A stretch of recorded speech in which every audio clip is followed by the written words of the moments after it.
Welcome to MILF, I'm Courtney, and I'm Jennifer. and we are two moms into literary freedom. Hey, Jennifer, what's up?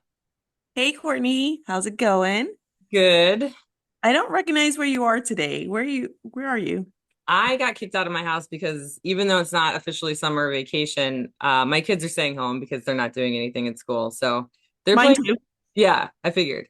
They're playing video games where I usually record. So I'm in my pottery studio. My pool is in the background, and that's why I'm wearing this like scantily clad tank top or spaghetti strap. I don't know what you call these because it's super hot. Not school approved tank top. Yes, exactly. And you can't even see the crop. It's belly top. Scandalous. I know. That actually reminds me of a story. Blake, which he's sort of like the famous husband on TikTok who went viral. He all of our videos, I was looking back to see like which ones went viral and which ones didn't. They were the ones with Blake.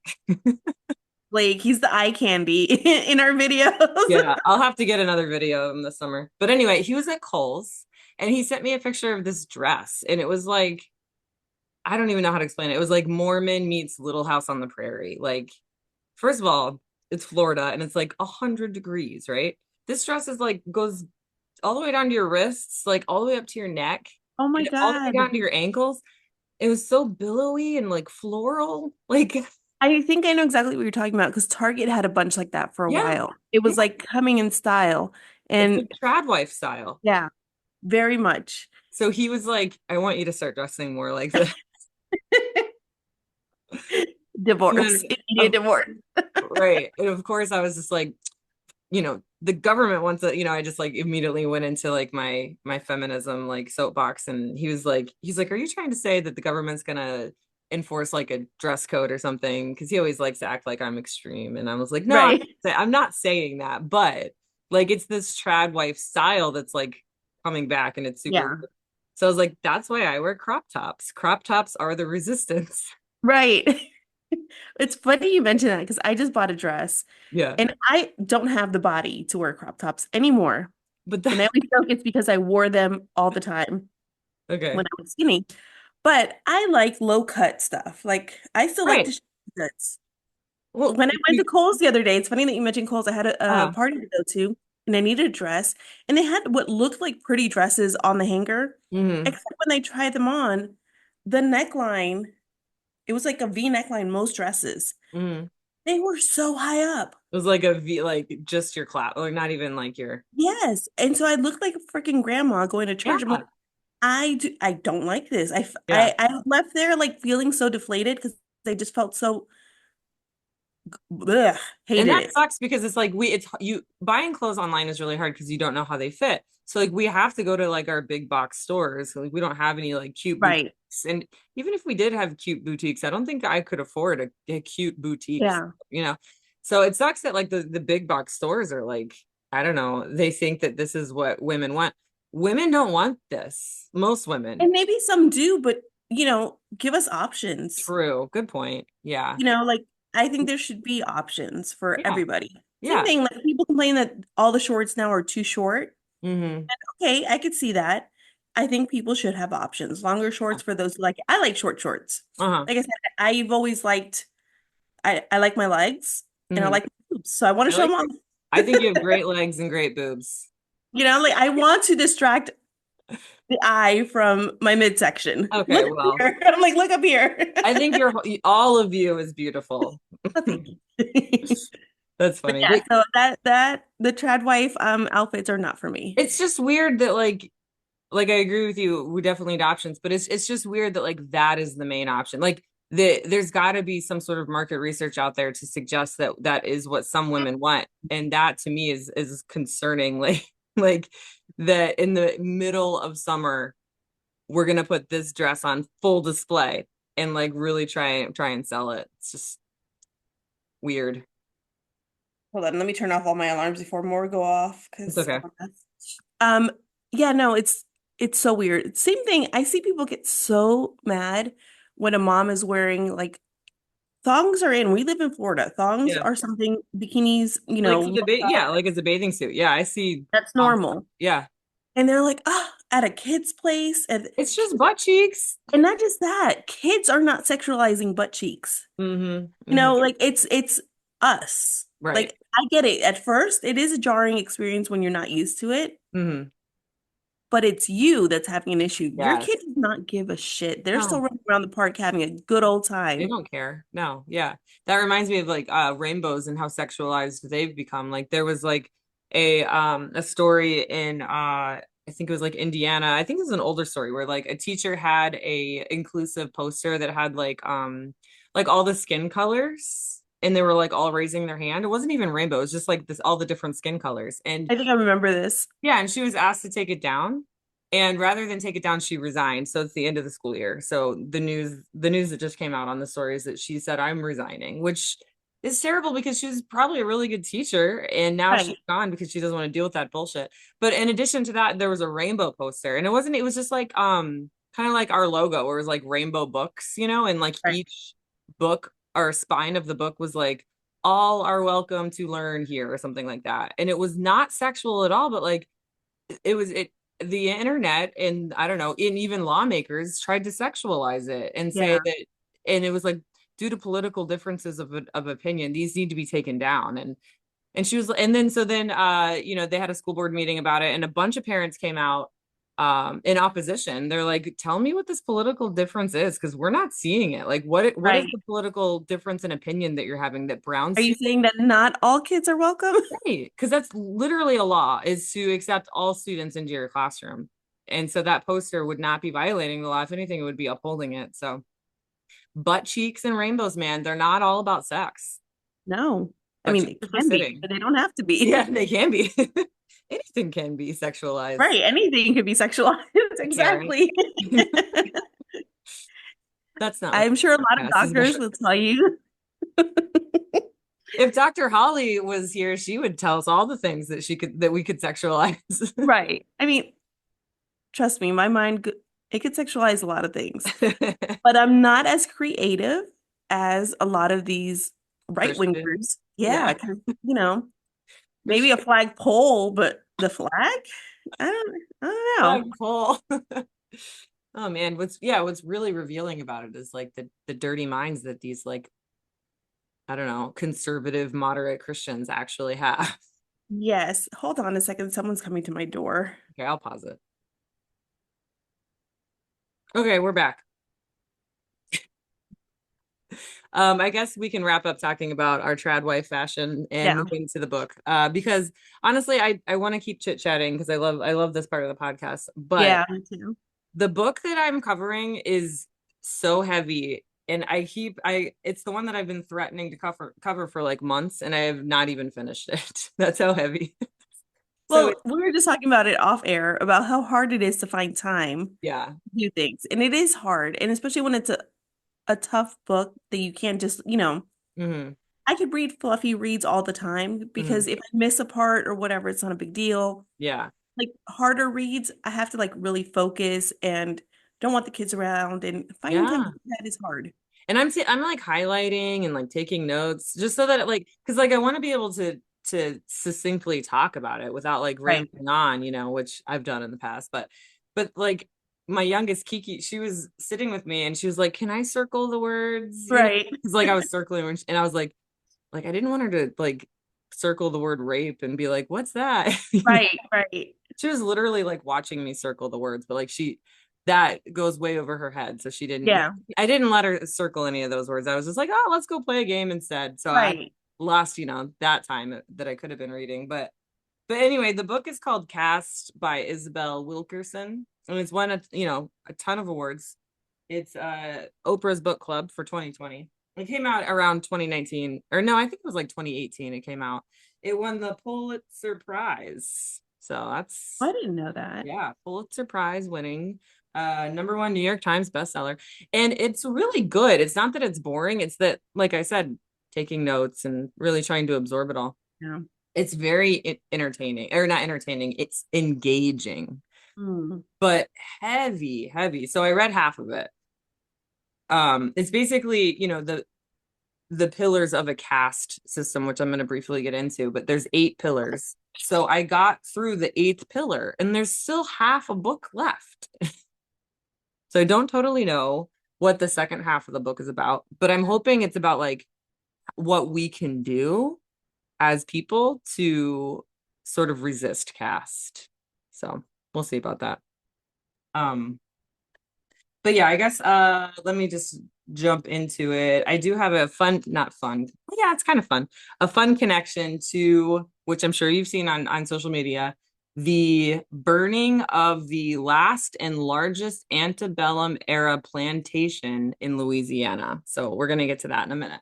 But before we get to that, I just want to kind of set the tone here for the book. She starts out by telling a story called The Man in the Crowd, which is essentially a a German living in, Third Reich era, Nazi Germany, was the only man in a picture of like, I think it was like hundreds of men at an old shipyard who was not doing the Nazi salute. So he was resisting, right? And his name was August Landmesser. Have you ever heard of that? No. It's called The Man in the Crowd. It should be something that, we teach to our students when we cover this unit, but Yeah, absolutely. so many important details get lost. This one, being one of them. But he refused because he was in love with a Jewish woman. And, the whole point of the story is like, we sit here and we think we're on the right side of history, but like, are we really? Are we doing everything that we can to resist? Right. Um, are we even on the right side of history? There are so many people out there that think they are. Right. They think that MAGA is like the second coming of Christ, which is just crazy to me. Because the Bible even like warns about, like, not that I even like Right. what's in the Bible, but like the people that read the Bible should know, like, they warned you against this. Like, he's a king. Yeah. The big beautiful bill that is literally called the big beautiful bill. That's not like something the Democrats named it to make fun of him. Like, he named it the big beautiful bill. Hasn't passed yet, but if it does, it will give him king powers. Yeah. It's really, really scary how MAGA does not see Mm-hmm. what they're doing, Mm-hmm. how they think this is like God's plan. And I'm like, where? The Bible clearly says no kings. Yes. Jesus And did it not also want to talks be a about, king. false idols. And Yeah. I don't know my Bible that well, but I do remember like all of that talk. Yeah. And I'm like, hello, like you guys literally wear his face everywhere on you. Unless they think he is Jesus. Like, do they think he's like the second coming of Jesus? I don't know. I I guess mean, you can't I have generalize. seen some people say similar, like weird things that are like that. I think Yeah. overall most people don't, Okay. but they still think like he's sent by God, like Yeah. this is God's will, which Crazy. I'm like, how is this his will? But, I don't know. But yeah, so yeah, that I mean, that was just like a really good way for her to kind of start the book. And it kind of made me think, why must things affect you personally for you to care? Which is something that you've said before. It's When like, you mentioned that, I immediately thought of that because there's a case of a MAGA man whose wife is getting deported. oh yeah. They were coming back, I think, from Puerto Rico from their honeymoon or Oh something. no. And he got detained. Yeah. And he still, which I thought was weird, because I was like, oh, this is going to be the turning point. Mm-hmm. Still says he doesn't regret voting for Trump. It's And just I think that's just him, being embarrassed and not wanting to backtrack. mm-hmm. But I do see that, it's not until it's a friend of yours, it's Yeah. a family And you're member. not going to hear about those stories. Right. And like you said, if you do, if it's on public television, they're probably going to lie about it because there's stupid pride that they can't swallow. And there are so many like more cases coming out about like wrongful detainment, ICE detainment. It's just really hard to keep up, but Yeah. Oh, it's so hard. mhm. But anyway, Isabel Wilkerson goes on to compare America to like an old house that's, like anyone's house, my house, your house, that's always in need of repair and improvements. And if there's Definitely sounds like my house. right. And if there's structural damage, if it's ignored, then the whole thing will come crumbling down. Obviously, she does it in a much more eloquent way than I just did, but I really do like how she like relates these very like complex topics into such simple terms for someone like me to be like, Right. oh, okay, I get it. America's a house, the structure is damaged, we're ignoring that. What happens when you ignore structure damage? The whole house comes down. Collapse. Yeah. So I really like how she had, and she kind of refers back to that analogy a few times throughout the book. Um, but then she goes on to explain what caste is, because like I didn't at all understand the idea of caste That's so until funny. You're literally talking about this, and in my uh head, I was like, I need to ask her what caste is because yeah, now I kind of know, but before I didn't know what the word yeah, meant. yeah, like you can guess, right? But it's like such a question mark, really, because it's such a small word that packs so much meaning, right? Which is why this book is so long, right? But basically it's the 400-year-old crumbling structure of America's house, right? And it's not just exclusive to America. We're going to talk about the caste system in India and in Nazi Germany, and even briefly we can talk about like the caste system in feudal Europe, which is like the servants and the peasants and the kings and the lords and all that kind of stuff. But this is where I wanted to talk about that antebellum plantation that burned down, because that kind of broke the internet. Right. Basically what like racists were sad and anti-racists were celebrating. Yeah, pretty much. Yeah. Because, And, oh, it's always, oh, it's history, it's historic, it's sad. But I mhm, mean, and I do get it, because I didn't really, I'll be the first one to admit, I didn't see it when people were like, how can someone get married at a place like that? And I'm like, but when you look at the building, it's beautiful. You right, can immediately imagine a beautiful wedding there. I wouldn't be thinking, oh, immediately, like my first thought wouldn't be, this is where people kept slaves right. or things like that. So Hmm. I can kind of see that point. But once it's pointed out, which it has been repeatedly, it gets hard to ignore. You know what I'm saying? Like I Hmm. didn't think of it that way initially, but once someone pointed it out, I'm like, oh, yeah, why Yeah, would you want to get married right. And somewhere so dark?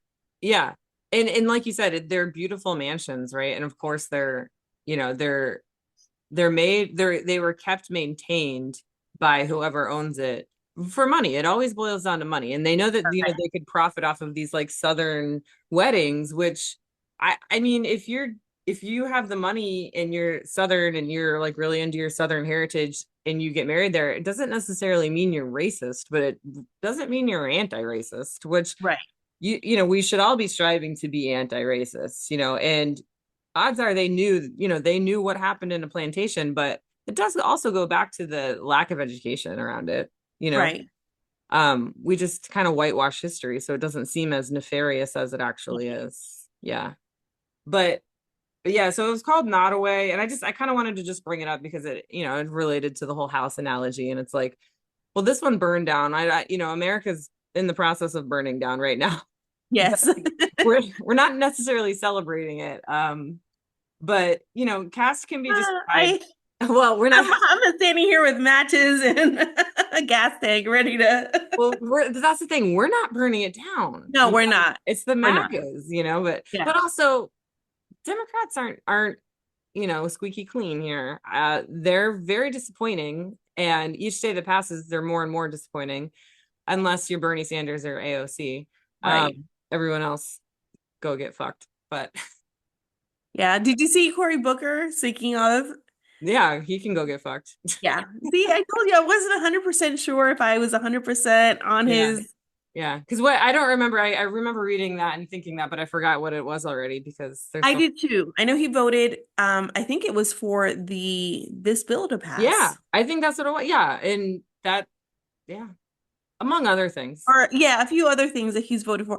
I'm not going to specify what it was because honestly, I just saw like he voted for something and I remember it was something I didn't want. I'm like, why would he vote for that? I think had to do with the big beautiful bill.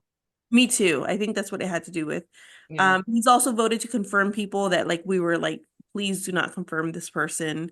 Oh yeah, he's done that before. Yeah. So, and he confirmed somebody recently too. Honestly, Cory Booker is now the face of like the bad Democrat. It's like anytime you need to use an example of how Democrats have gone off the rails, just use Cory Booker and like look at all the things that he's done, because he's done good things and he's done bad things, and the good things are not outweighing the bad things. No, and I can't see him justifying the bad things he did. It's Yeah, very weird how he tries to justify it. yeah, So it's telling me you've been bought.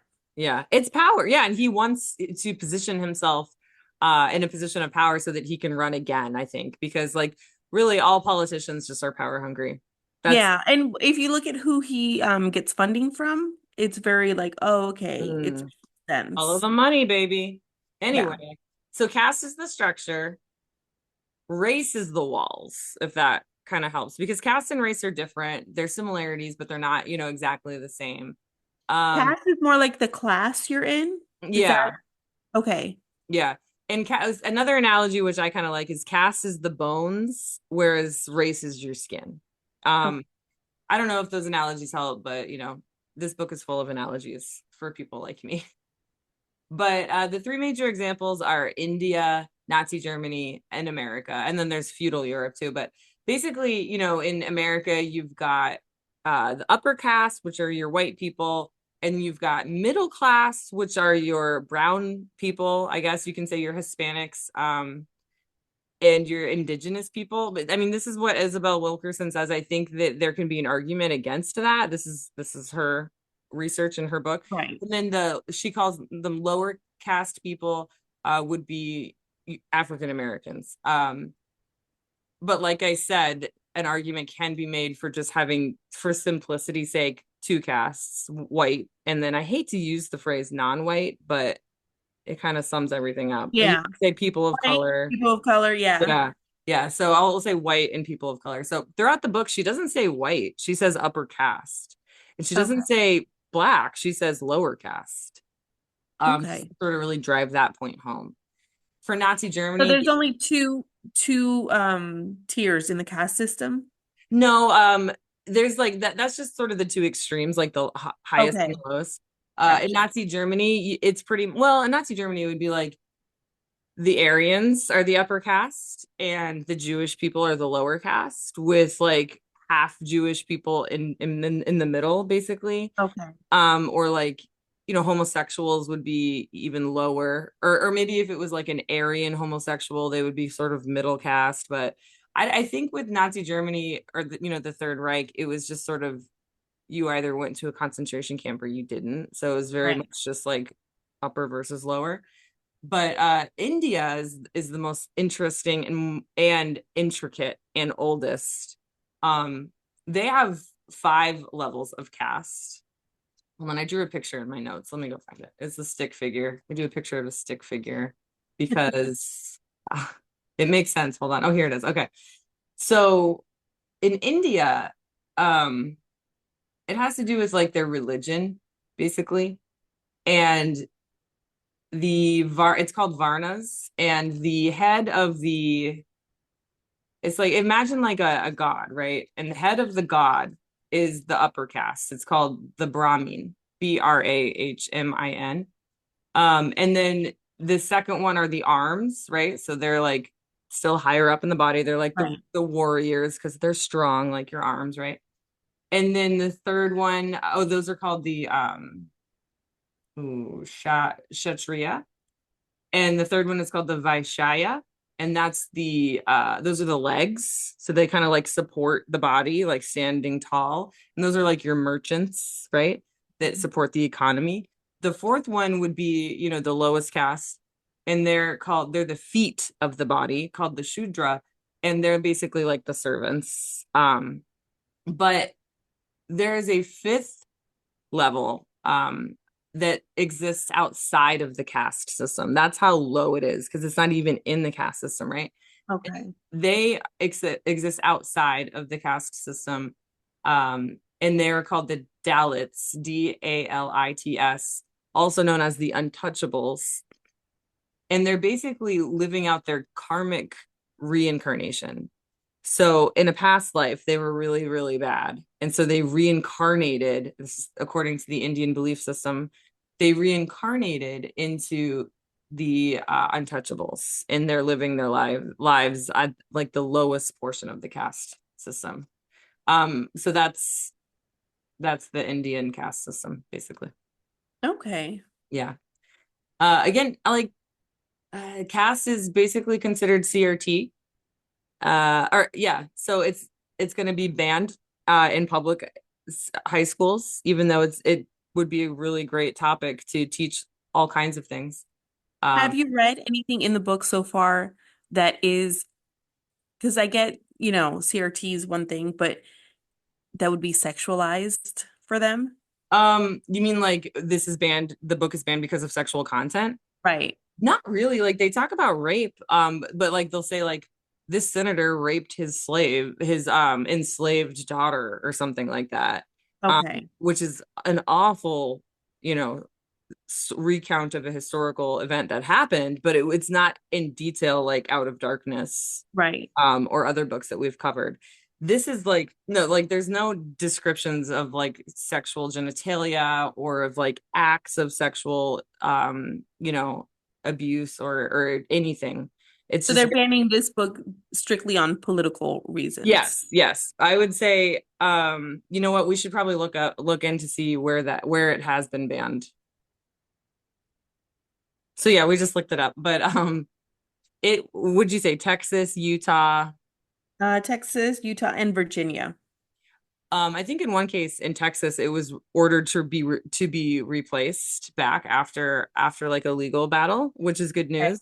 But yeah, if you were to name one book about race, it would be Caste. Like it wouldn't, I mean, because of Florida's anti-woke legislation, like it would not be allowed in any Florida classroom for sure. I mean, Florida can't even teach AP African American history. So Right. this book is fully banned in the state of Florida. Right. Yeah. I Um, would be surprised if I saw it on a shelf. yeah. It talks about Martin Luther King Jr. and how he visited India in 1969 to visit Gandhi because Gandhi was the father of nonviolent protest and Martin Luther King was big into nonviolent protest. But while he was there, he made a side trip because like the Untouchables basically learned that he was there and they were so excited because they knew who he was and they like identified with him and they introduced him to a group of people and they introduced him as a what did they say, oh, a fellow in untouchable. And at first Martin Luther King Jr. was like, what did you just call me? Right. Like, excuse me? He was like mad, like he wrote about it, Martin Luther King Jr. and or I'm just going to call him Dr. King, I don't know why I always say his full name. Dr. King wrote about it in his journal later and he was like, at first split second I was peeved, but then I realized I was an untouchable.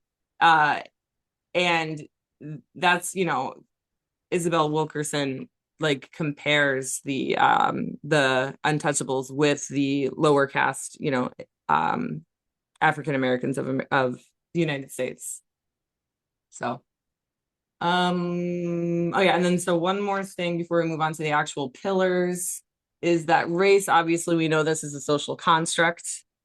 So there's a lot. This is another reason why this would be such a problem for anti-woke people is that, the idea that there are no white people in Europe and there are no black people in Africa. Like, do you know what that means when I say that? No. So, and when I first read it, it was kind of like, surprising at first, but it makes sense. So let's see. Isabel Wilkerson was talking to someone at like I don't know, some event that she was at, and she basically said, in Europe you're not white, you're Irish or Italian or Polish, and in Africa you're not black, you're I'm gonna try to pronounce these the right way, Igbo, Yoruba, Ndbel or Akan, etc. Right? But once you get to America, that is when the distinction occurs, like there are Italians and then there are Irish. But then when you get to America, you're no longer Italian or Irish, you're white, you know. Okay. So, I mean, you can be white, Irish, obviously, you can Okay. still identify with your heritage, but like Yeah. you're grouped into one All group. into, Yeah, okay. yeah. And like as an American, I guess I never thought about that.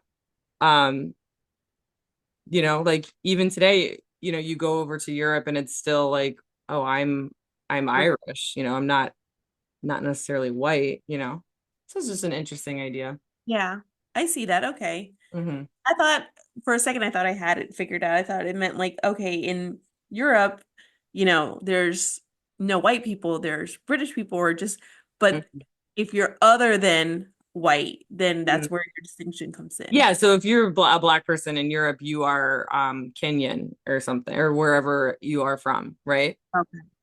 I mean, that makes more sense, right? But America has successfully like created this, huge concept of race. Or I would say Europeans have, and then Yeah. America just really ran with it. Right, right. So do you know where the word Caucasian comes from?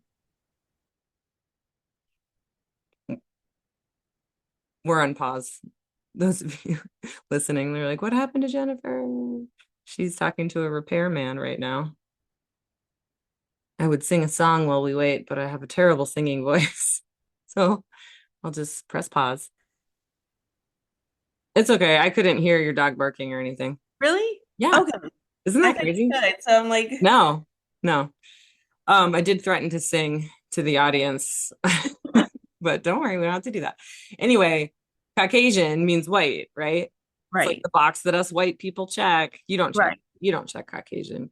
What do you check? Well, actually, I do have to, You because do? well, they don't have Caucasian. I think it's black, white, right? Mhm. Asian or Pacific Islander.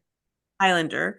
Um, what else do they have? There's like a few options, There's like but Hispanic and non-Hispanic. no, no, no. So No? I have to pick white, and Uh, then there's another subcategory, and I have to pick Hispanic. oh, I don't understand. Because You don't because even need any of them. We just don't need any of those boxes. yeah, that's true. Anyway, maybe we do. I don't know what I'm talking about. But I'm going to tell you where the word Caucasian comes from. It comes from mountains in Russia. So the Caucasus Mountains, um, in the Caucasus Mountains, a German professor named Johann Friedrich Blumenbach found a skull in the Caucasus Mountains, and he really liked it. He was like, "Man, this is the prettiest skull I've ever seen." And being that he was white, he was like, "This is what we're gonna be because I like the way it looks, and I think I look this way." So it's bullshit, really. So that is all just to say that race doesn't exist, and all humans are genetically 99.9% the same. But race was constructed to exploit groups at the benefit of the exploiters and harm of the exploited, just so that we can like hoard all of the resources into one All spot. right. Yeah, Yeah, because that makes we're sense. greedy fuckers. um and in my notes I wrote, ultimately humans suck. Yep, pretty much. That tracks. Yeah, so I'm gonna kind of fast forward ahead here. Oh, you know what? I thought this was probably a good time to bring up like the Diddy trial. Um, Not been keeping up with it. there's nothing to keep up with, really. What I mean by that is like, uh, what did I write? Let's see. Oh yeah, because didn't Candace Owens like defend Diddy, Sean Combs? You don't know? Not sure. She recently came out and like defended like Jeffrey Epstein and Sean Combs, and she's like kind of like low key losing it a little bit. But what really sucks, in my opinion, about this whole thing is that she's kind of being used by like rich white people, in my opinion, to be From like, the oh, beginning. I'm not racist. Right. So that's kind of why I wanted to bring it up, is like people like Kanye West, and Candace Owens are being used for like the oppressors to say like, oh, I'm not racist, and race doesn't, I don't see color, race doesn't exist, like I have so many black friends. Right. I don't know, I just wanted to bring that up, I guess. And if I've seen this said before, if your black friend is Candace Owens, it doesn't count. I agree for sure. um so and then Caste is basically like a a legal framework, which is where CRT comes in, critical race theory. It needs to be a legal framework so that reparations can be done. But we're nowhere near that happening because of racism, right? And it reminds me of the episode we covered, Nakba, uh, which is the Palestinian word for Holocaust. Those of you listening that didn't listen to that episode, it's basically the Holocaust, but for Palestine. And the literary work that we covered on that episode was called Nakba, establishing a legal framework, right? And so the author, which his last name is Egberaya, I can't remember his first name, but let's just call him Mr. or Dr. Egberaya. He was trying to establish a legal framework for Nakba in the same way that the Aryan nation did successfully establish a legal framework for Aryans. So it's just like an extreme polar opposite, like good versus evil, essentially. Right. But and in the same way, caste can be established as like a legal framework so that reparations can be made. But Nakba has no legal framework. Caste has no legal framework. But the Aryan nation had a whole legal framework of, Jewish people are not human and we have to exterminate them, and everyone else is Aryan and they get all the resources. So, Right. Which we can make that comparison. I mean, it's like a stretch, but you can see it with the whole immigrants don't have rights to due process. yes, Yeah, I'm seeing it that way, but like to me, I no, for sure. immediately thought of that.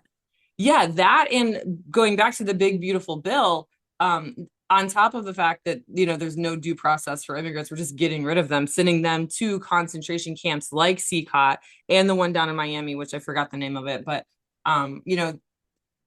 we need to remember the names of these because Right. the big beautiful bill increased its money for ICE detention from 3 billion a year to 45 billion a year. That's a What? 15, yes, that's 15 times the amount. And uh Where's Doge when we need him? right. And that's for detention centers. So they're going to build more CCOTs, but in our country. Right. And ICE in general, like I don't know what the fucking difference is between ICE detention and ICE in general, but it went from 721 million to 14.4 billion. That's a 20. I actually did the math with a real calculator and everything. 20 times increase. But we can't afford to feed children. Yeah, exactly. We Yeah. can't afford to keep schools running. Or to keep people healthy, we got to get rid of all the Medicaid too. Like, Right. so that to me is very that's a huge red flag because they're building more concentration camps, right? Which is a direct parallel to what Hitler was doing at this time of establishing the legal framework for the Aryan race. They were trying to decide, what does it mean to be Aryan? Like, if you're 1/16th Jewish, are you still Aryan? So like that was their legal framework that they were trying to establish. And all the meanwhile, while this was being established, Hitler had imprisoned or killed many of his political opponents or intimidated them into submission, which we're Which we're seeing. seeing. Mhm.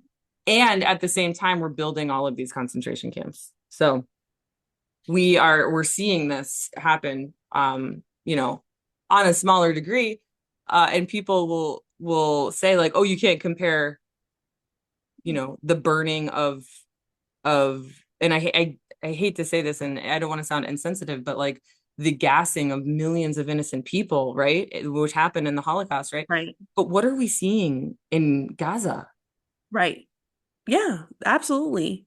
It's And just, it's not, we're seeing it literally happen, not in the same way, but we're seeing hospitals and schools and churches being blown up full of children.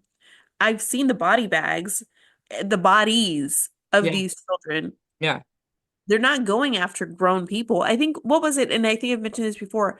Gaza's population, more than half of it was like underage.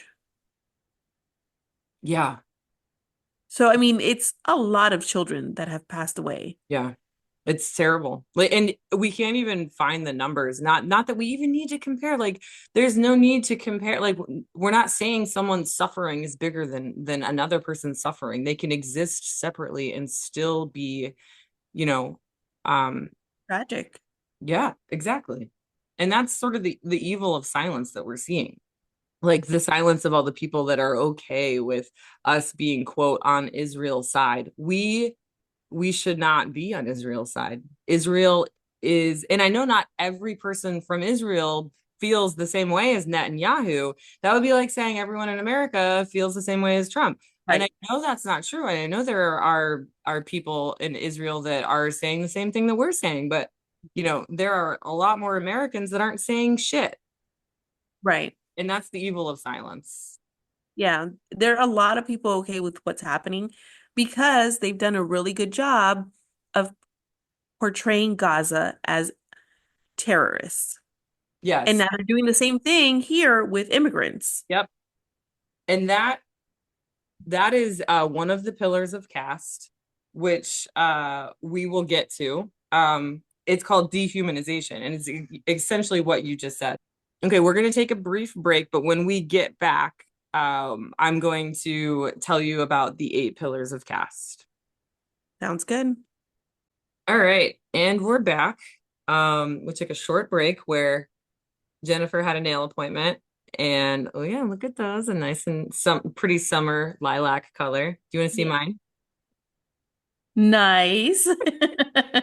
While you were getting your nails done, I thought I would pull some handles for some mugs, so my hands are covered in clay. Sweet. It's a, what do you call that? Oh my God. Yin Those and yang. expensive, no, those Oh, expensive treatments, like a mud, mud bath. Yeah, I a don't mud know. bath. Yeah. Well, mine are free. Yeah. Anyway, so we're back and we're gonna dive right into Isabel Wilkerson's 8 pillars of caste. So she developed these pillars. She didn't just like summarize them in a book. She developed them. So Okay. yeah, which I thought was really cool. Like she basically researched the 3 pillars, or sorry, the 3 caste systems that we talked about, the Indian, um Nazi Germany, and American caste, and a little bit of the whole, what do you want to call it, like Renaissance time. And she examined their parallels, overlap, and commonalities to come up with these 8 pillars. So this isn't just like America or whatever. So like these are commonalities that she's seen in 3 different caste systems, Right. kind of furthering home the point that like this exists for a reason, and it's not really a good reason. Right. So the first one is called divine will and the laws of nature. So that basically has to do with God and religion. And I briefly already talked about this one in terms of the Indian caste system when I told you about the like the head and the arms and the legs and the feet Right. of the Varnas. And that's really like the extent of my knowledge on like the Indian religion. She doesn't really go too deep into it. She kind of sticks, with the caste information, other than just, talking about the karmic reincarnation, which I found really interesting. Like the idea that you were so bad, whatever that means, in like a past life that you were reincarnated to be just like the dirt on someone's shoes. Right. It's like such a crazy idea. Yeah, I mean, I know a few people currently who would be reincarnated into some really horrible things. What do you mean? Our president? Oh, oh yeah, like oh, so you're saying like he would reincarnate into an untouchable in India if this is yeah, yeah. But like the problem with that is, as much as I would love for that to happen, he wouldn't be cognizant that he was paying for his like Yeah.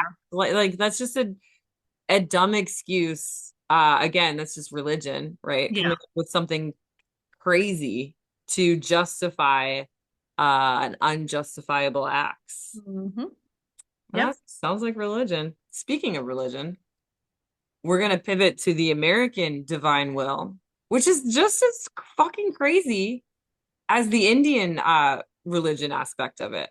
Because it has to do with Noah. We all know who Noah is. He had the big boat. The big arc, right? Yep. His boat was way bigger than his neighbor's boat.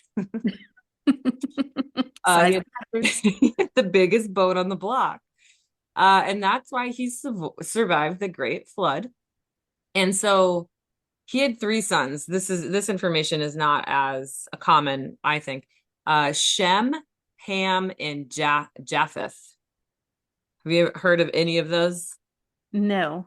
Maybe No. you've heard of like son of Ham or Ham, son of Noah. No, Ham is like the popular one. So here goes the story. This is why we have I guess lower caste people according to the American interpretation of the Bible, okay? So Noah gets drunk and falls asleep, all right? Apparently he falls asleep naked because he got so drunk. Like, I mean, I guess I can relate to Happens. that. Yeah, Yeah, sure. been there. Um, so while he's sleeping naked, Ham, one of his sons, accidentally walks in on his tent, doesn't know that he's naked, and sees his, his junk. It's like, oh, Right. well, I saw my dad's balls. What do I do? So he went and told his brothers, Shem and Japheth. And Shem and Japheth were like, oh my God. Well, they didn't say, oh my God, that's blasphemy. They're like, oh my gosh. And so they got this like blanket, I guess, and they walked into the tent backwards, both holding the blanket, and they draped it over Noah without having seen him, right? So they're like, Okay. oh, we're gonna cover up our dad's naked body, but we're not gonna look, right? First of all, how would we know for sure that's what happened? Or is this is just some story that they told Noah, Right. right? Like we didn't look at your junk, but Ham did. You know, like Right. That's that's what it's giving. yeah. That's what siblings do, man. They threw him under the bus. Also, it's like, what is so, it's not a big deal. Well, it is It's because like they, nurses do this all the time, doctors see your right, body. right. It's not like, My body was it's not on that way. full display when I had my third, and there were like fucking interns in there and shit. I was like, I didn't agree Yeah. to this. But It's not like the weirdest thing. It'd be weird if Noah was purposely sleeping naked in hopes that his children would yeah. come in and eat him. That's what would make it weird, I mean, maybe you that know? is what happened. Who I knows? mean, we don't know why, right? That's true. And that's just the whole Bible, I guess, the problem with the Bible. But I guess the idea here is that nakedness is a sin. Right. Adam and Eve ate the apple, then I don't, that just, whatever. We can't get too far into the Bible. It doesn't make sense. So because Ham saw his father naked, Noah is like pissed and he curses Ham, which first of all, is it a crime to have eyeballs? Like I don't Right. understand. It's like he accidentally walked in on him. So none of this makes sense. But he doesn't It's even Noah's fault for being drunken. right. Well, yeah, and this is typical male blame victim. What is it? Victim blaming? Yeah. Like Ham was the victim. He's the one that saw your junk. But he didn't even curse Ham. He cursed Ham's son, Canaan. Okay. Um, to be, quote, the lowest of slaves to his brothers, right? And so the story goes that out of the Middle East, I guess, the three brothers then each went in their different direction and populated the earth. Shem went east into Asia. Japheth went north into Europe. And where did Ham go? Africa, I'm Yeah. guessing based Yes. on, okay. Good job, Jennifer. You win the prize. The prize is you get to see Noah's naked. Can I return the prize? Yeah. I won't force you to do that. Okay, so anyway, Ham goes down into Africa, and that is like the whole interpretation of the Bible and why there are different quote races. But nowhere in the Bible is dark skin even like associated with the son of Ham. Um, and if so, it's likely mistranslated by these European Americans or Right. Europeans, right? But that doesn't stop Confederate defenders in America from speaking of Ham's curse, as if it's like a fact and like divine Right. will or divine law, basically. Because, and I think I get here somewhere, I'm going to have you read something, but it's like a senator somewhere, um, kind of quoted this and said, well, here, let me just find it so you can read it. Okay. I could just imagine what it is. It sounds like it's going to be really bad. Okay, so I just sent it to you. Go ahead and read where the green star is. The curse of Ham is now being ex. Hold on. Pause this for a second. Read it one. Okay, go ahead. The curse The curse of Ham is now being executed upon his descendants. Thomas R. Cobb, a leading Confederate and defender of slavery, wrote 240 years into the era of human bondage in America. The great architect had framed them both physically and mentally to fill the sphere in which they were thrown. His wisdom and mercy combined in constituting them thus suited to the degraded position they were destined to occupy. Slavery officially ended in 1865, but the structure of caste remains. I'm guessing that's what it says. Yeah, you I can cut it stop off. there. Yeah. What kind of bullshit is that? Right. And when did he say this? This was back when he was trying to justify the Confederacy. Yeah, this was Cobb. He was, kind of one of the most famous Confederates. I think this was like, right after the Civil War, maybe. I'm sure we have schools named after him. Yeah, oh yeah, Cobb is a huge name. Yeah. But, basically that's the first pillar, just divine will, like using God Right. religion as an excuse to say that some groups of people are less than, oh, God said so, so it's fine. Right. Bullshit. Um, And it's also like pick and choose because, of course, they own that and not even thinking like what a piece of shit Noah is for right. damning his children. Yeah, because he accidentally saw him naked. Like, why don't we question that? Right. Like critical thinking is just lost here. Anyway, that was the first pillar. That was kind of the shortest one. So let's just move on. The second pillar is called heritability, right? So basically just like you're born into it. You can't Okay. help that you're born, that you're one of, you know, supposedly one of Ham's or Canaan's son or daughter. It depends on the mother, specifically when we're talking about slavery. So if an enslaved African was impregnated by a white, anybody really, uh, then it doesn't matter. Like that child is an enslaved child who is owned by whoever impregnated her. Uh, so this basically converted. This is a quote from the book. Converted the black womb into a profit center, which is just terrible.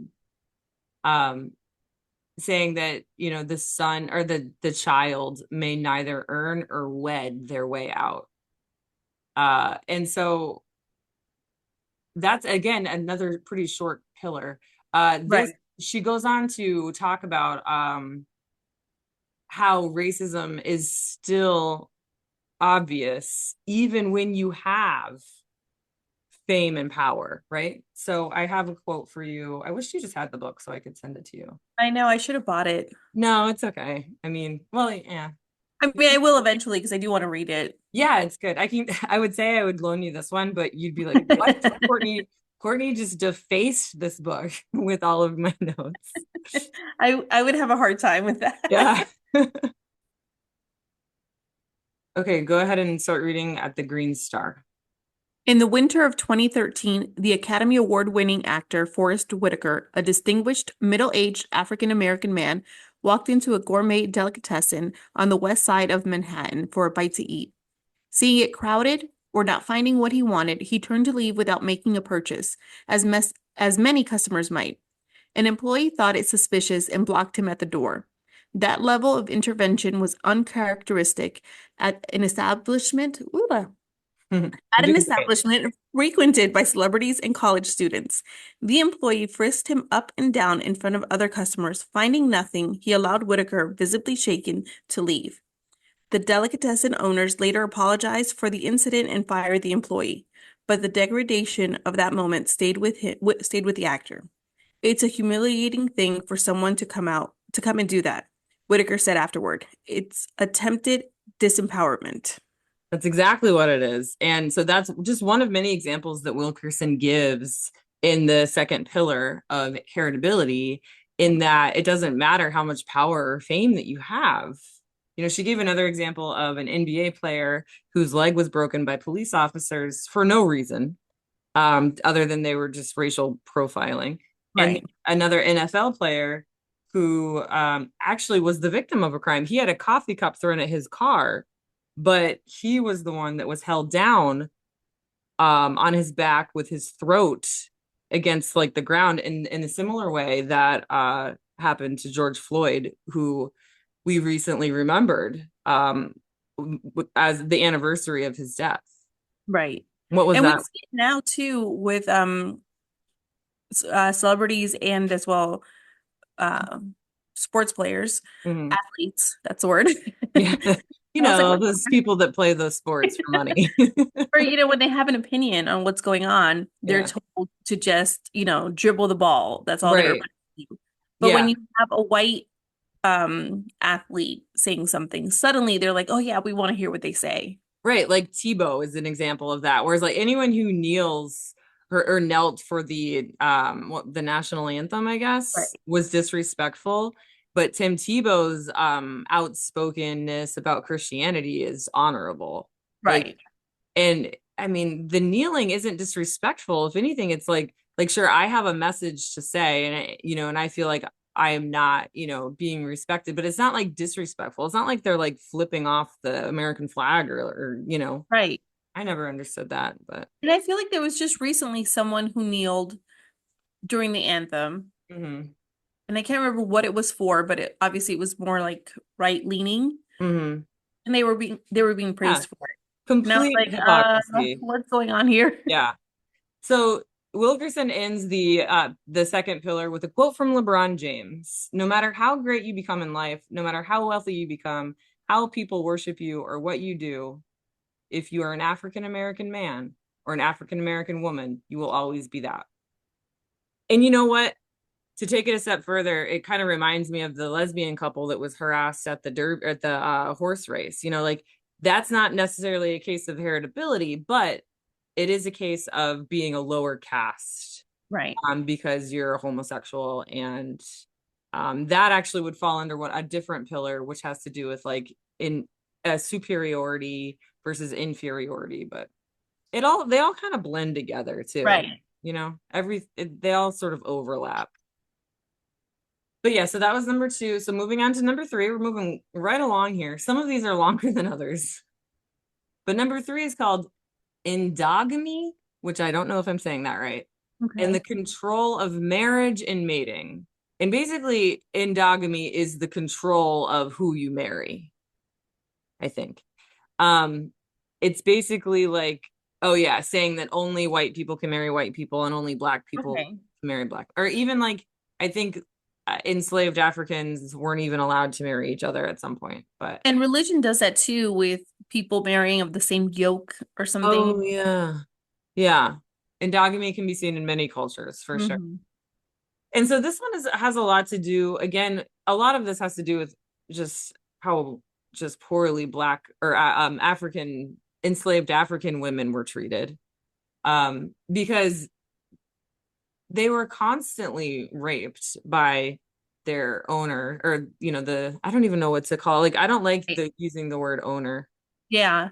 But I know what you mean. Like that's what in those times. That's what Captors. the cap. Oh, that's a good one. Yeah, I think, if we this I was going to bring this up later, but when we talk about it, slavery in our public school classrooms, many classrooms still say slaves and owners Right. when we should be saying enslaved Africans and captors, because Right. that just sends a more clear message.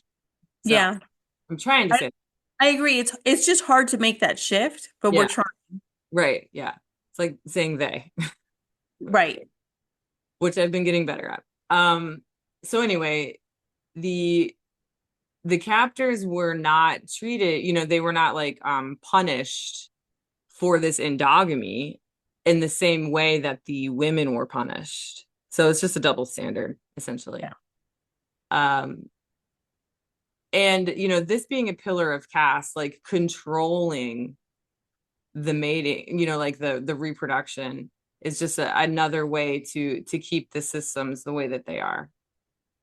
Alabama was the last state to throw out endogamy laws, basically saying that only white people can marry white people, and black people can only marry black people.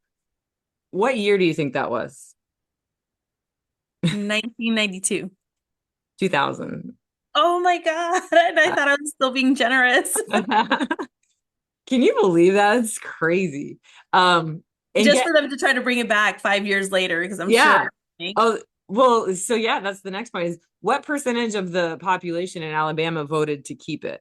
They lost, but what percentage? I'm Yeah. going to say 49%. It was, yeah, 40. So 40% of Alabama was like, no, we're going to keep it this way.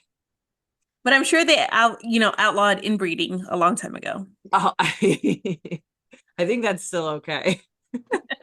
I think cousins still marry cousins over there. I Um, mean, not outlawed it. I mean, oh, I meant like accepted it. yes, yes. I thought, okay, yeah, we're on the same page here.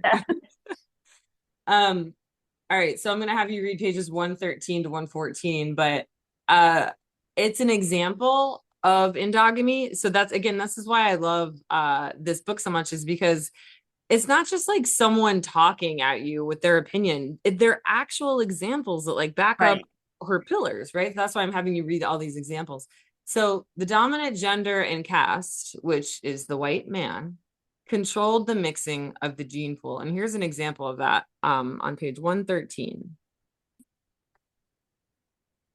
Okay, whenever you're ready, go ahead. More than a century later, in December 1943, an earnest 15-year-old boy named Willie James Howard was working during the holiday school break at a dime store in Live Oak, Florida. He was an only child and, having made it to the 10th grade, was expected to exceed what anyone else in his family had been able to accomplish. That December, he made a fateful gesture, unknowing or unmindful of a central pillar of caste. He was hopeful and excited about his new job and wanted so badly to do well that he sent Christmas cards to everyone at work. In one Christmas card, the one to a girl his age named Cynthia, who worked there and whom he had a crush on, he signed with L for love. It would seem an ordinary gesture for that time of the year, sweet even, but this was the Jim Crow South. The boy was black and the girl was white. She showed the card to her father. Word got back to Willie James that his card had somehow disturbed her. So, on New Year's Day 1944, he hand-delivered an apologetic note trying to explain himself. I know you don't think much of our kind of people, but we don't hate you. All we want is to be your friends, but you won't let us. Please don't let anybody else see this. I hope I haven't made you mad. He added a rhyme. I love your name. I love your voice. For a sweetheart, you are my choice. The next day, the girl's father and two other white men dragged Willie James and his father to the banks of the Suwannee River. They hogtied Willie James and held a gun to his head. They forced him to jump and forced his father at gunpoint to watch him drown. Held captive and outnumbered as the father was, he was helpless to save his only child. The men admitted to authorities that they had abducted the boy and bound his hands and feet. They said he just jumped and drowned on his own. Within days, the boy's parents fled for their lives. A young Thurgood Marshall of the NAACP alerted the Florida governor, to no avail. The NAACP field secretary, Harry T. Moore, managed to convince the boy's parents to overcome their terror and to sign affidavits about what had happened the day their son was killed. A local grand jury refused to indict the boy's abductors, and federal prosecutors would not intervene. No one was ever held to account or spent a day in jail for the death of Willie James. His abduction and death were seen as upholding the caste order. Thus, the terrors of the Southern caste system continued, carried forth without penalty. Sanctioned as it was by the U.S. government, the caste system had become not simply Southern, but American. That's disturbing. Yeah, that But was a long one, but I thought it was important to read the whole thing. yeah, So, I mean, we're pretty close to Live Oak. I've been to Live Oak a few times. It's a beautiful place. It's called Live Oak for a reason. There's oak trees everywhere. But when I drive through there, I wonder like how many of these oak trees were used for lynchings. And right. we'll never know that because no reparations have been done in the South. Right. Maybe some in the North. I don't even know, honestly, if enough has been done. Probably not. No, definitely not. I mean, yeah, I'm not surprised that nothing was done to this family, Hmm. or to the group of people that did this. Yeah. But and I So hate they, it because I keep seeing it happening now, where people are being abducted and taken off the streets yeah. and just sent to another country. And you wonder, like, will they ever come back? Will they ever, will accountability ever be had for the people that made the mistakes? That the Trump administration is admitting to, oh, well, Right. yeah, sometimes we make mistakes, but like no accountability is No. I did They see won't the even fix their mistakes. They won't even right, try to rectify them. right, exactly. I did see you hear about the girl in Georgia who got arrested for like a traffic violation. Yes. And She's then like 19, I think. yeah, and I don't know what the deal is, but like she was in college and like I don't think she's got her citizenship, but she's here legally. And they arrested her for like a traffic violation or something, and they detained her for like 4 days. Yeah, I think she is here. I don't think she has a legal status to be here, but Hmm. she came as a child. Uh-huh. Um, and she's doing everything as far as like her lifestyle is, she's not doing anything wrong. Right. She follows laws. The only thing she was doing was driving without a license, Hmm. but they pulled her over under false pretenses. She had not committed any um moving violation Hmm. or anything like that for them Oh to my stop God. her. It was 2 weeks. Sorry, she was detained in ICE for 2 weeks before they finally released her to her parents. But Yeah. that's crazy. But she Like, still apparently has a deportation order. oh wow. Yeah. Oh my gosh. Oh yeah, she still faces deportation charges. How do you say her name? I Ximena. Oh my God, X names. It's like a sh sound. Like Ximena or Arias Cristobal. Jimena, maybe Jimena. Ximena Arias Cristobal, who's only Yeah. 19 years old. I never know how to say X names. I Oh. lose my Latin card there. Um, well, I guess that's one case where like she's at least with her mom now. And then I Oh. think there was another case where the mom was deported without the 2-year-old daughter, and they find into to Venezuela, I think, and they finally brought the 2-year-old. They didn't bring let the mom come back, but they finally brought the 2-year-old to Venezuela so that she could be with her mom. And meanwhile, the dad is in El Salvador at CCOT. That it's a little 2-year-old was just here. A 2-year-old, I don't know, she was like a ward of the state. And then this like blonde white woman took her on a plane. I think they had permission to do this and like took her to Venezuela. There's a video of like this blonde white woman who I don't think is a bad guy. It's just like kind of a stark contrast that like stands out Yeah. in my memory, like handing this, beautiful, beautiful Hispanic 2-year-old baby girl to her mom.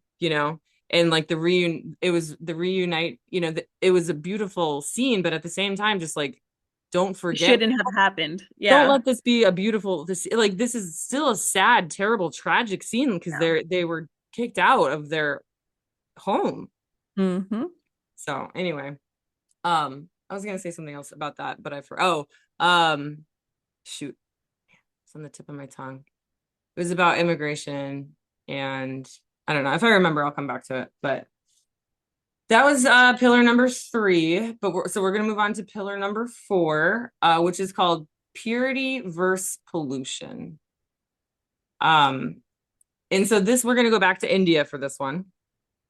Because there are lots of great example, not great, but terrible, terrible examples of like how the lower caste, the lowest class in India, they're called the untouchables, is what I'll refer to them as from now. Right.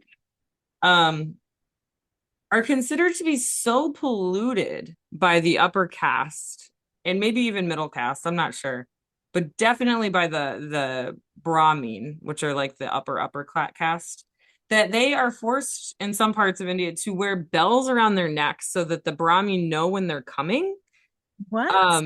So like they can avoid them to not be polluted by their presence. Like it's very extreme. And in some cases, the untouchables are like expected to just lay down face down on the ground so that the Brahmin can pass without the untouchable shadow polluting their shadow. Like complete like psychopathic behavior. Right.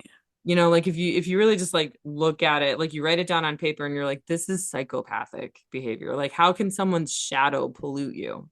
Right. And the And thing is, they use religion again, right, just to justify this and yeah, not see how crazy it is. yeah, It's it's crazy. Sorry, I need Blake to bring Blake is gonna make a guest appearance because I need my charger. Anyway, and then she gives lots of pretty you know strong examples, such as Jews being banned from beaches and pools during Nazi Germany because water is supposed to be like really pure. So anyone of a lower caste system getting in like, a pool would pollute it. And she gives lots of examples of this happening in America, and Mhm. where like entire pools were drained because like a black person was in it. Again, psychopathic behavior, people. Like, what did they think that they were gonna catch the black or something? Like, was that their? Right. It's really embarrassing to like admit how stupid people are. And you could tell that it's all bullshit because, of course, that's what they would tell people. Like, oh, you can't bathe in the same water, you can't swim in the same water that a black person's been in. But meanwhile, the what was the word we used the abductors? No. Oh, yeah, abductors. Well, Captors, the captors. captors. Yeah, yeah. Meanwhile, the captors had no problem sleeping with the. Exactly. That doesn't make any sense. So that's how you know they're full of shit. Yeah. Full of shit, but also, so it's like equal parts full of shit. And if you're not the ones that are full of shit, you're just brainwashed because you're in a cult, you know? Right. Like the white mom who scrubbed her white daughter's skin till it bled because she was holding the hand of a black girl that she had just made friends with. Like that's another example that she gives in this book. The mom is not inflicting pain on her daughter on purpose. It's because she drank the Kool-Aid. Right. Right.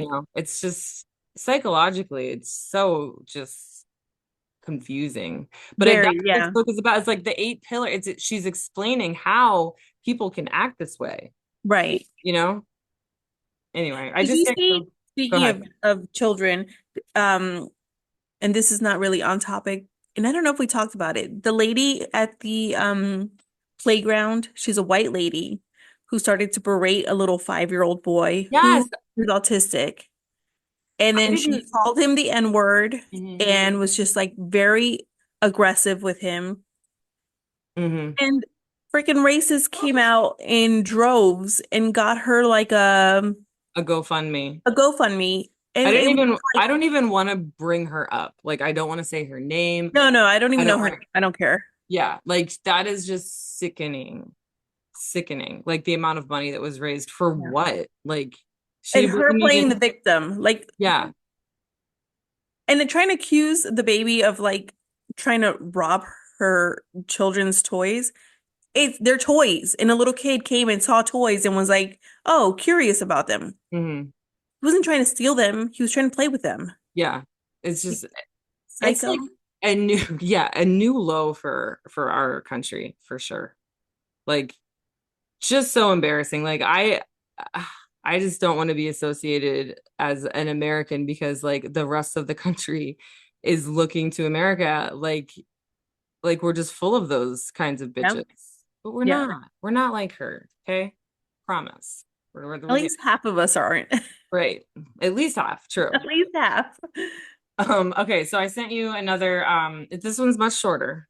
Okay.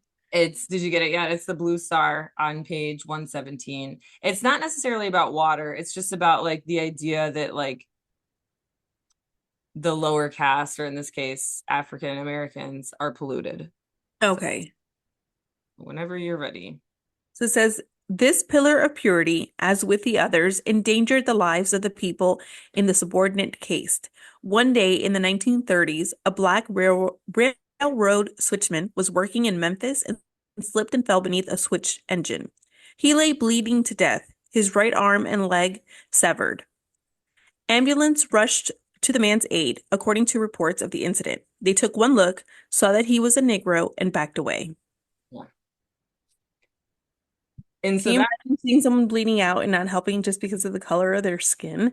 yeah, it But kind you of, know what? go ahead. It's scary because the way laws are being changed, Hmm. doctors can do shit like that now. Yeah. They can refuse to treat you because of your sexuality, because of the color of your skin, for whatever reason. They can just refuse. What is it called? The Hippocratic Oath that they take no longer means shit. Yeah. And it's because, of what we were just talking about and like the brainwash or the just not giving a shit or both, a combination of both. And it's for those reasons and these pillars of caste that I think I mentioned this on the Anne Frank episode that a black infant is twice as likely to die in their first year of life than a white infant. Or and that's because for many factors, including childbirth, right? Because I like it doesn't make sense. Like, why are black mothers more at higher risk than white mothers? Because they're not given the same attention. It's not Right. because like they have a genetic trait where they're gonna, you know, And they also downplay their symptoms. For yeah, some reason, when a black woman complains about a symptom they're having, yeah, they're not listened to. yes, So exactly. things aren't caught early enough or they're just ignored. Hmm. They're not taken seriously. Yeah, they're just yeah. Yeah. Oh my gosh. So that's let me see my notes here. Oh yeah, the one other thing I wanted to mention before moving on to the fifth pillar is and I briefly talked about, the middle castes. So, uh, Asian, Indigenous, and even Italian Americans, they're not upper caste, right? So let us not Right. forget their plight. An example in 1891, 11 Italians were lynched and hundreds arrested just for being Italian. It was like one of the largest mass lynchings. Like 11 is not a huge number compared to, African American Right. lynchings overall, but this was on in one day just for being Italian. An Indian man who tried to claim Caucasian heritage. Oh, this was just kind of a random one. He tried to claim Caucasian heritage because he said that the Caucasus Mountains were closer to India than Europe, which good try, but that didn't go over well for him. Right. But that's, he being an Indian in America was not good. No, It still isn't I was today. gonna say, yeah, it's pretty rough right now. Yeah.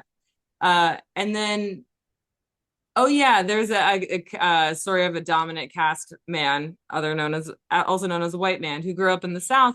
A white man. Sorry. I know she always says that she's like, Wilkerson's like a dominant caste man. I'm like, so a white man. Right.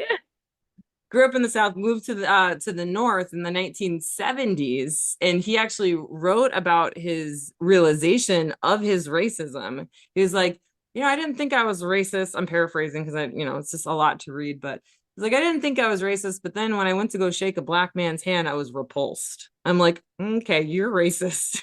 It's pretty racist.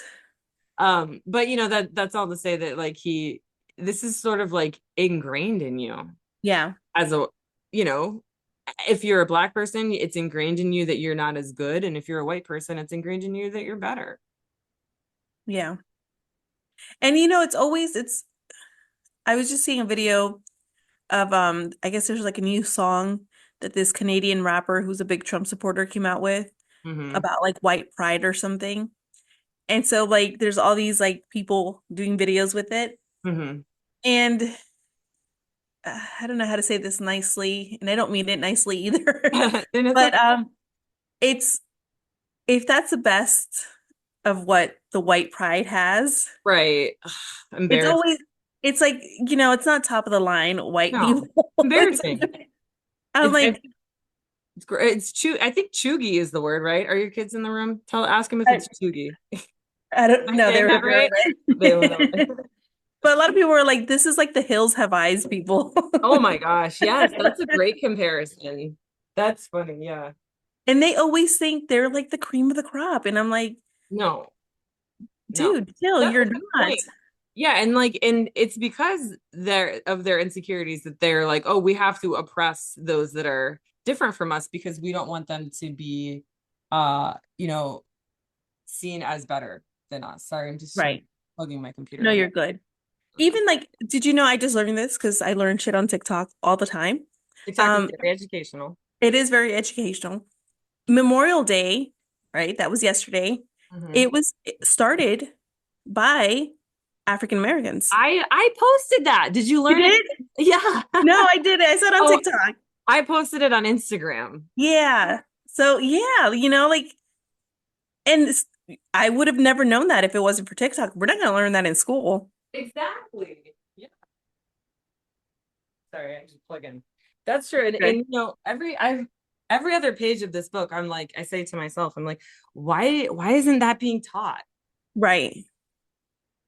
Um, am I breaking up or because my video is lagging now? Can you hear me? The video is, but I hear you fine.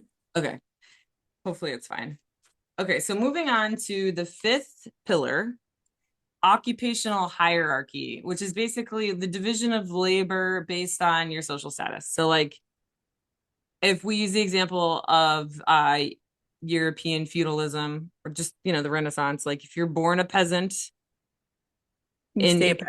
yeah, you're lucky if you can like make and sell bread, right? Right. Actually, that's probably one of the better ones. I think a better example would be like cleaning the latrines, you know, versus being a king or a priest or so on. The example that she uses is called a mudsill, which is the most important part of a building structure. It supports the whole building. And the reason that she uses the word mudsill is actually very important. And I'm going to have you read a quote that tells you why. But basically, like a mud sill is just like an important piece of like the foundation of a house. So going back to like the whole analogy of a house, right? The lower caste people are considered, like a mud sill, right? Which is really a really important job, but it's not seen as an important job. I gotcha. Yeah. Hold on. Let me pause here while I find it. It's on page 132. So I'm gonna have you read basically a quote from Senator James Henry Hammond of South Carolina. And we're gonna talk about him a little bit after you read the quote. But do you like my picture of the mudsill? Did you see it? Hold on. I drew a little Oh, picture. I see it on the top. Yeah. That's It's just the house with the mudsill. And the Indian equivalent to this would be called the Jedi, which I don't understand how. I think it's just above the untouchables. So this would be like the okay. lower caste of India, but they're not the untouchables. They're like, They're the feet. yeah, I guess that I don't Right. know. There's so many names, it's hard to keep up with. But go ahead and read that paragraph when you're ready. A Southern politician declared this central doctrine from the floor of the U.S. Senate in March 1858. In all social systems, there must be a class to do the menial duties, to perform the drudgery of life. Senator James Henry Hammond of South Carolina told his fellow senators. That is a class requiring but a low order of intellect and but little skill. Hold on, I read that wrong. That is a class requiring but a low order of intellect and but little skill. Its requisites are vigor, docility, fidelity. Such a class you must have. It constitutes the very mudsill of society. So that's why Isabel Wilkerson uses the word mudsill. Like she didn't come up with it. This asshole Right. I'm going to get into, Senator James Henry Hammond, he's the one that said it, and he's basically saying like African Americans have low intellect, they don't have Right. any skills. Well, if they don't have any skills, why do you want them building? Why are you comparing them as the most important foundation of a structure? Right. Just more hypocrisy to, you know, justify what they're doing. Um, so who was Senator James Henry Hammond? In one word, Heard that name before. he's a rapist. Oh, that tracks. Yeah, just a full-on rapist. He not only raped uh one of his daughters, who was believed to be his daughter from an enslaved African American woman. He also raped four of his nieces, who he blamed for being the reason that he raped them because they were too They pretty. seduced them. Yeah. Yeah. So much so that his wife left him and but she eventually came back as they do. But according to this account, the four nieces were just like ruined Like they couldn't get married. Their lives were just ruined Right. They because were spoiled fruit. exactly. Now this all happened before he was elected senator, and it was public knowledge. So Hmm. it was a close race. People were like, I don't know, he's a rapist. Should we elect him? Oh, Should yeah, we? let's do it anyway. I mean, Right. does that sound familiar to you? Very. Yeah. Pretty much every political race is one of those in there, Oh yeah. but especially now in the White House. Yep. Unfortunately. So, but yeah, just um, to go back to the Indian caste system where this can be seen. I think I mentioned this. The Jadis, I think that's how you say it. Jati. They were like the latrine cleaners, which is a thankless and necessary job. Um, but at the same time, it's like, oh, gross. You clean up feces? No, I want Right. nothing to do with you. Even though, like, oh, without you, there would, You would have to do it yourself. yeah, and there would be disease and we would all Right. die. It kind of reminds me of teaching a little bit, Hmm. like an extreme example. Right. Where teaching used to be a little bit more of an honorable profession, but you know, I think starting in the 80s, it started to become less honorable and started to make less money. And now, it's not taken seriously. And the Department of Education is almost gone. A judge blocked that, by the way. Really? Yeah. I mean, I don't think it matters, but they tried to dissolve the Department of Education and a judge was like, this is unconstitutional. You can't do it. But that's not going They're, to, yeah. they're going to do it anyways. Yeah. So, um, but back to America, the equivalent to latrine cleaners, because it's different. There aren't like latrines in America at this point. So we're talking like after slavery. We're talking about sharecroppers, servants, chauffeurs, janitors. They actually, after the Civil War in South Carolina, African Americans were not allowed to work in anything but farm or domestic work. And if in other parts of the country, if they did want to work in farm and or out of farm and domestic work, they had to secure a permit that cost $100, which is $1,500 today to do anything else. So that's like prohibitively expensive. Yeah. And then even when they did, I'm sure then they still found ways to oppress them and Exactly. run them out of business. Yeah, that price tag was just to keep them from even trying. But Right. if I was so I $1,500 is a lot. Like Yeah. my pool is leaking right now and it's $1,500 to fix it and I'm just gonna keep filling it with water. Right. I'll put a patch on there. I'll put like a 50. Right. I'm not gonna fix it for real. That's $1,500 is a lot. Yeah. Yeah. Uh, that kind of reminds me, are you familiar with cottage food laws? No. Like how like you can sell pickles on the side of the road? Okay. Yeah. Or like the Um, boiled peanuts and stuff. Yeah, like that is something that, a lot of not just African Americans, but white people too, who were trying to make money and only really had what they could grow on their land. Each state has different cottage food laws, but some of them are very, they're unfair, it's not racist anymore, but like even today, it's like some countries or not countries, sorry, states like Kentucky will be like, oh yeah, you can't make more than $25,000 a year selling your pickles.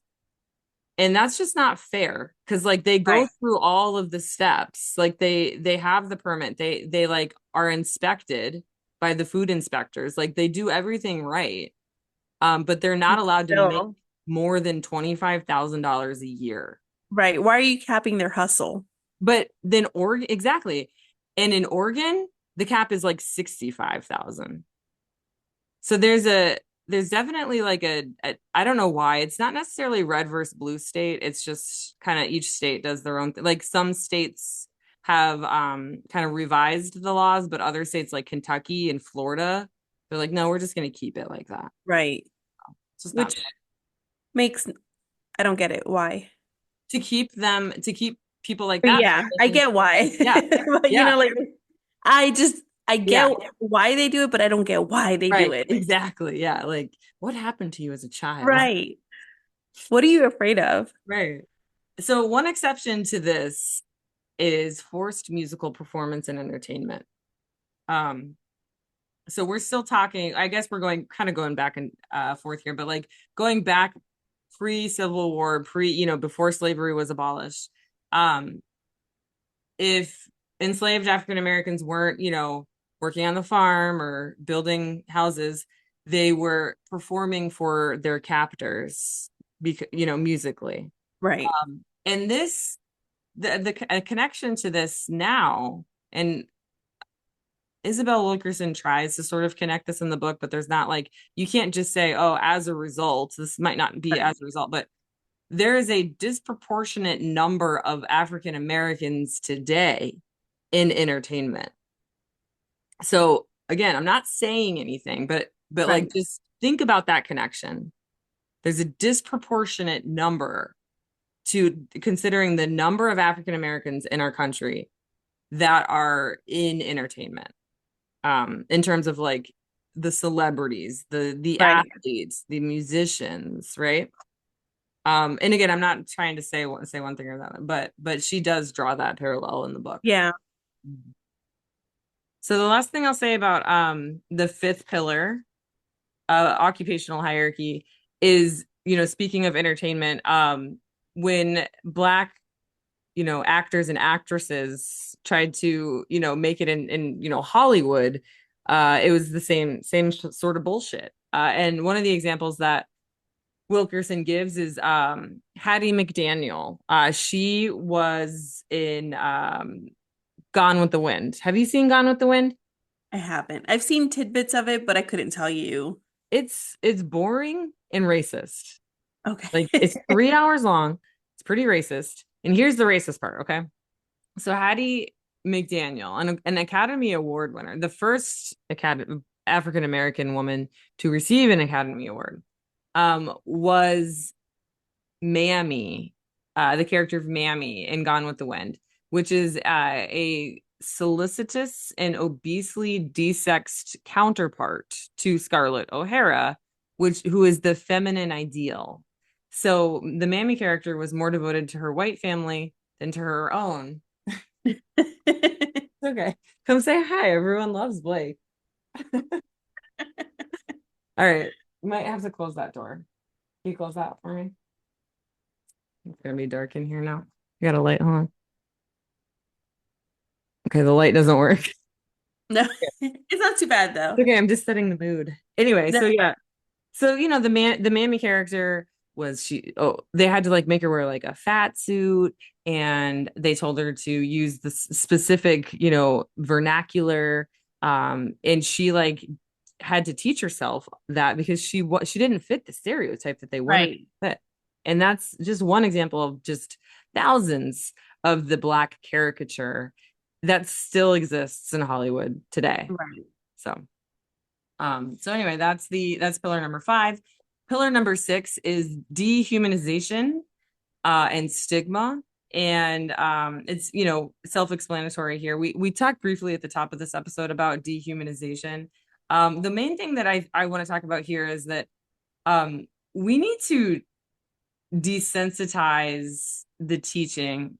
Or what did I say? I said we need to unteach desensitization. And when we learn about things like the Trail of Tears with Andrew Jackson, we should also teach that he used the skins of murdered indigenous people as like reins for his horse. I never knew that. Did you know that? Right. Yeah. No. We should teach that when Jewish people were starving, they were unfairly punished and flogged for killing rats to supplement their meager rations, and we should teach, the African American enslaved woman who was branded with the letter of her captor on her cheek for when she ran away so that she would be returned. Like these are all things that people would say, oh no, that's too much for students to Right. learn, but it's not. I mean, No. age appropriate, yes, but we're talking about like middle school and high school, you know? Yeah, and we can't protect kids from this. This is why we can't. This is what I think allows people to go on in life and do these same things Hmm. because they're just like they, they didn't learn about it. Exactly. Yeah. They're desensitized. Well, they're ignorant, but also desensitized to it, which is the whole, dehumanization aspect of it, because it basically pushes what's normal. And we're seeing that today with like Elon Musk's Nazi salute, like pushing the Right, boundary of normal, right? It right, pushes what's normal. So things like blocking aid trucks for starving children in Gaza is not seen as unreasonable. Like we're right. seeing it today, Yeah. And because people somehow the defend genocide, it. yeah. And you know what? I'm seeing this more and more, maybe on my social media feed, but like the posts are getting stronger. It's like, I think we were hesitant to compare the genocide in Gaza to the Holocaust at the beginning, but it's just irrefutable now. Right. And we mentioned that I mean, earlier. Yeah. genocide is genocide is genocide. It's all Mhm. bad. Yeah. And there's no how anyone can say what's happening there isn't genocide is beyond me. Yeah. And People can still side with what the Israeli government is doing is beyond me. What and USA is doing. exactly. I mean it. And the reason that we compare it to the Holocaust, because I have compared it to the Holocaust before and been called out by people saying that's extreme. You shouldn't do that. It's inaccurate. And like, they made me feel like I was wrong. But like looking back on it now, I do not regret doing that. And I Right. don't think it's wrong to do that because for whatever reason, like the Holocaust is something that we can all agree was a bad thing. So if we show you similarities, in Gaza, then maybe that will help you understand and maybe help you tell your senators and your lawmakers that you don't want your tax dollars going towards, genocide of children. Right. And I think what makes it hard is that it's Jewish people now doing it to other people. That So is it very it hard. Yeah. causes like it's a rift, you know? Yeah. Um, and it's not to say that Jewish people are bad, because I know plenty of Jewish people who don't agree with what's going on in Gaza. Right. Um, this is definitely more of a government issue, and a Yeah. Zionist issue. But it's still like a little hard to say, the Holocaust happened to Jewish people. So now it's the Jewish people Right. or government, It makes it's it the government. complicated. It complicates, yeah, it definitely muddies the water, but it doesn't change the fact that it is Yeah. happening. And Yeah. of all people, they should know better. I feel like Yeah. that's people who should know Right. better not to do that. I think Netanyahu is crazy. He's a Yeah. psychopath. Yeah. And so was Hitler. And so was Donald Trump, you Hmm. know? And so that's kind of like Allegedly. what? Allegedly. Allegedly. Allegedly. But anyway, so I basically just combined pillar 6 with pillar 7. Pillar 7 was terror as enforcement and cruelty as a means of control, such as uh blocking aid trucks in Palestine. Like that's cruelty as a means of control. So I just kind of like combined these two pillars together. Um the example kind of that I don't know why it came to mind was the movie Sleeping with the Enemy. Have you seen that movie? A long time ago, yeah. With what's her name? The title makes Jul sense. Julia Julia Roberts. Really? That's who's in it? Julia Roberts, yeah. I think. Maybe I Julia haven't seen it. Isn't that Julia where the guy sits on the wall and she's like trying to get away from him and he keeps coming after her? It's like yeah, her husband. yeah. I'm pretty sure it's Julia Roberts. So like she gets married and at first it's awesome and then he like controls her Mhm. and he's like a control freak and she doesn't know how to swim. So she teaches herself how to swim to get away with them. Yeah, it's Julia Roberts. Okay. Who's the guy? Is it Michael Douglas or Michael something? I don't know. That's For where my some head reason, I is. remember the guy. I don't Oh, okay. remember her. Yeah, I'll And look I it up. remember like, the scene specifically where there's like a fence, like a wall fence. Patrick Bergen and Kevin Anderson. I don't think it's a Okay, I'm famous. not even Yeah. close. I'm thinking of something else then. Yeah. No, I don't know about the wall, but it's similar, idea where the woman is being controlled by the husband, Right. and it's just like a very simple, basic example that we can relate to. It's like, you're controlled by the enemy. Hmm. If you want to survive, you have to do these things. And same way, that's what they do. They make you feel like you're worthless. Mhm, They, make you feel ugly. They make you feel fat. They make you feel useless, all to control you. And exactly. that's what they're doing. Yep. So the last thing I want to say before we do the last pillar and then we're done for the episode is, do you remember during the whole anti-woke crap when I was running for school board and the only thing that people cared about was like, but is she woke? Is she woke? Blah, blah, blah.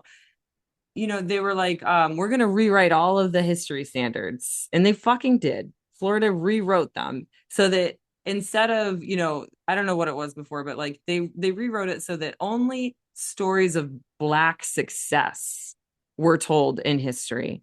We can't tell the stories of the enslaved African woman with the M being Right. burned into her cheek, and of Willie who was hogtied and forced to and drowned because he wrote a love Right. letter. Like we can't tell those stories. And but here is one that I found, a story of Black success. Um, and his name is John Glasgow. And I'm going to just kind of paraphrase the story, but basically he was an enslaved man who was he was married, and I think he just kept trying to go back to see his wife, right? And they kept punishing him. And I wrote down um his achievements of survival. So like he was left to die or recover after basically being beaten to the brink of death. And this was just because he was trying to see his wife, I think. It was a month before he stirred from his plank. 5 months more elapsed before he could walk. Even after that, he had a limp in his gait. And to me, I'm like, that's a story of success, Right. of his survival, like of his will Yeah. to live. I Like there's mean, a loophole for you. yeah. If you look at it, there's a lot of stories that can be considered stories of success. Exactly. Yeah. So if I were to be a teacher, which again, I'd be fired instantly. Right.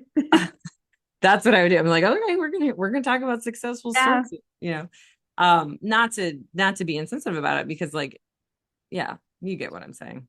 Yeah. Yeah. All We're right, excited about finding a loophole, not about telling. exactly. We're not celebrating beating, but we're celebrating the fact that like, can you imagine? Like, if that were me, I would just succumb to death. Right.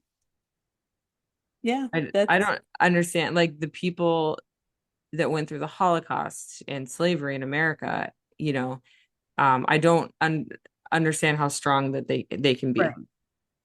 All right, so the last one is called inherent superiority versus inherent inferiority. Basically, pretty privilege, white privilege, male privilege, wealth privilege. Okay. Okay. So superiority would be, it kind of reminds me of The Bluest Eye by Toni Morrison. White, blue eyes, skinny, pretty curly hair. If you're talking about like Shirley Temple, not saying, Right. whatever. Um, Having wealth, so on and so forth. If members of a lower caste exhibited any of these privileges, they were dehumanized to establish their inherent inferiority, right? So I'm going to have you, this is the last thing you're going to read, I promise. You're doing great. Okay. Maybe, well, one of the last things. And it's basically an example of this in the Holocaust of how a Jewish woman, she came from wealth, right? And so she was being rounded up like cattle to be sent to the one of the concentration camps. Um, and I just sent it to you. It starts at the Black Star. It's just one paragraph. But it's about a Jewish woman who wears a fur coat. Okay. Whenever you're ready, go ahead and read that paragraph. In Germany, one of the characteristics that enraged the Nazis was the wealth and success of German Jews and any public display of it. Late in the Second World War, a young Jewish woman in Berlin had on a fur coat when the Gestapo rounded her and others up and shoved them onto cattle cars to the concentration camps. Upon arrival, the SS were incensed to see a Jewish woman in fur that their wives could likely not afford, and out of hatred, forced her into the camp's pigsty and rolled her in her fur coat over and over in the icy muck, leaving her to die in the bitter cold. But this was just days before the Allied forces reached them, and this was how she survived, eating the food scraps thrown into the sty. She huddled beside the pigs and stayed warm until liberation. So it says it right there. Incense to see a Jewish woman in fur that their wives could likely not afford. So that right there is what this pillar is all about. Basically, that, hey, I'm the superior caste. So if you are undeserving of wealth or, any sort of attention that you might get for being, smart or pretty, Right. and if you do get attention for that, then we're going to find a way to dehumanize you and to remind you that you are nothing. Right. And I could see this happening in today. We've talked about this before, where if a black woman wears her nails long, it's ghetto. If a Mm-hmm. white woman starts doing it, suddenly it's stylish and fashionable and Exactly. cool. Yeah. That's a And that's just one perfect example of, example. many things that But are similar. that's a great example for sure. Or like even what I'm wearing today, right? As a white woman, if I were to go to the grocery store wearing what I'm wearing, versus like a black woman, like we would be treated vastly different. Like she would be Yep. treated like she was poor or, a slut or whatever, and I would not be treated any differently. Right. We could have the same body type, we could be wearing the same exact outfit, we could go to the same store. Right. Yeah. Yep. So that's the eighth caste. I just throughout this whole book, I just kept thinking as an educator, this book should be taught, not in like the whole book, because it's just an insane book. It's Right. just such a heavy book, but like the pillars should be broken down and taught with certain sections or certain topics, like the Holocaust, for example. Like this book should be taught parts of it when eighth graders are learning about the Holocaust or the Trail of Tears or slavery. Like excerpts from this book are so Right. important, but it will never be considered a textbook in schools because it's like the jig would be up. Right. It's like this Yeah. secret, like it's the secret, I don't know, the conspiracy theory Right. that everyone's looking for, but they can't get past the fact that the earth isn't flat. Dude, uncovered too much. It's just too Yeah. much. Yeah. So the last thing I'm gonna say before we end this episode is this is how she ends part three of fucking like I don't know how many parts of this book. It's so good. I can't wait to read the next, part. But this is We how she need a dumbed down version, the pocket size. right?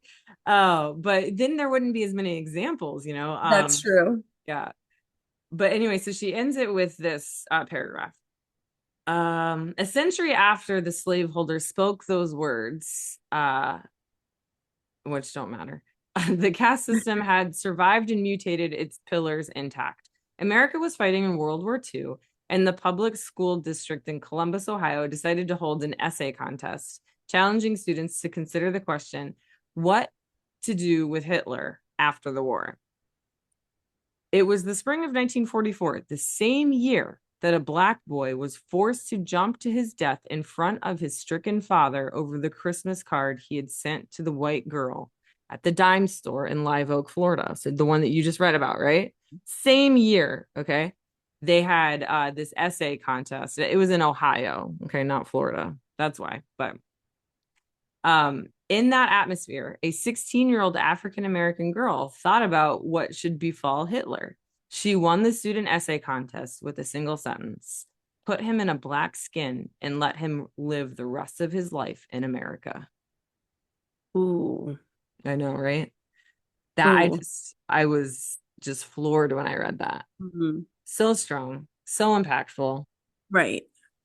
And that concludes the first half of Caste by Isabel Wilkerson. Thank you for hanging in there for so long. And we're gonna have a part 2, so mentally Yes. prepare for that. I'm excited though to hear the rest of this because it is very interesting and, you know, relevant. Yeah, it really is. Like, this book was written in 20, I think, well, it was published in like 2018. So Trump had already been elected the first time. Right. Like, this was before all of this crazy stuff that's, continuing I to unfold. honestly had no idea it was such a recent book because I'd seen it quite a bit and I thought it was an old book, kind of like the I'm so bad at title covers and names. What is it, 1987, the George Orwell Oh book yeah, that's frequently banned and right. I've never read Farm that. Animals. I haven't Yeah. either. Hmm. We But should like have when they talk about banned books, they always talk about those and or Fahrenheit, 451. again, that one. Yeah. So I thought it was in that, old Oh, book. I right. didn't realize it was a recent book. Yeah. Let me actually look it up. It may have actually even been later, because the copyright of this book says 2020. Obviously, I know she was writing it at the time that Trump was running for president the first time, because one of the quotes is about him grabbing them by their, what? I think my kids are in earshot, so I'm not going to say it. I don't know where they are. They're like somewhere around here, but Right. it was, I think it's, now that I'm looking it up just to fact check myself, it was published in on 2020. Okay, so that's very recent.